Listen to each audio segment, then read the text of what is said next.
Hi guys! Samahan niyo ko ulit for today's video. Itutuloy ko na nga ulit ang paglilinis dito sa bahay ng aking kuya. Hapon na nga ito at kagagaling ko lang ng bayan na malengke ako. Pagkatapos ko nga ligpitin yung mga pinamili ko, dumiretso na ako agad dito sa bahay ni kuya. Kailangan makatapos na akong maglinis kasi mamayang gabi ay darating na sila. Kayo naman, wag na kayong mag-away-away dyan sa comment section. Diyos mio. Basta ang goal ng mari nyo ay maglinis siya ng bahay ng kanyang kuya para pag uwi niya dito sa bahay, maalwan, maayos yung pakiramdam niya at gumaling siya agad. Minsan ko lang naman to magawa sa bahay ng aking kuya, kaya totodohin na ng mari nyo. Nakita nyo naman, medyo madalas naman ako umuwi dito sa Pangasinan, pero ang madalas ko lang talaga na nalilinis at naliligpit ay yung bahay nila nanay at tatay. Huwag nyo nang awayin yung hipag ko, ako nga hindi ko inaaway eh.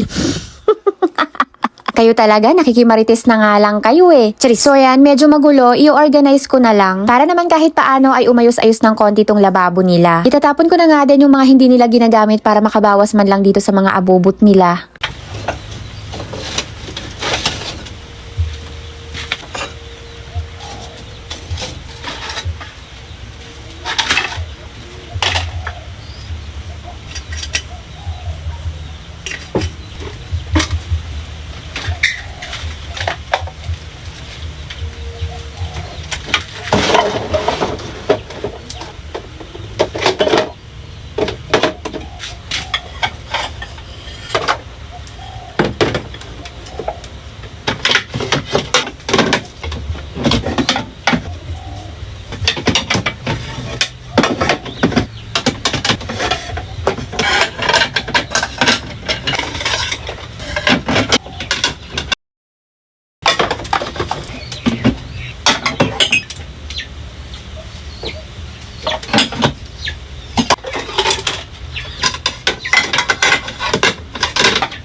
Bainte. Hindi ko nakita mas.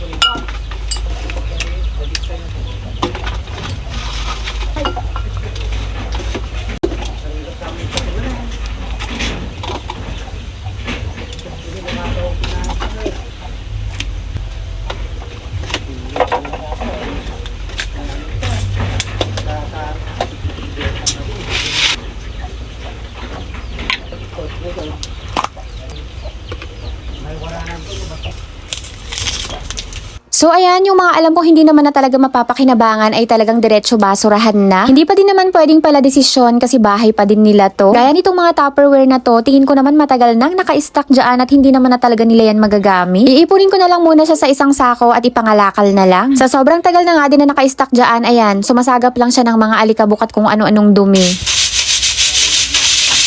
Yun lang muna guys for today's video. Agyamanak! Bye!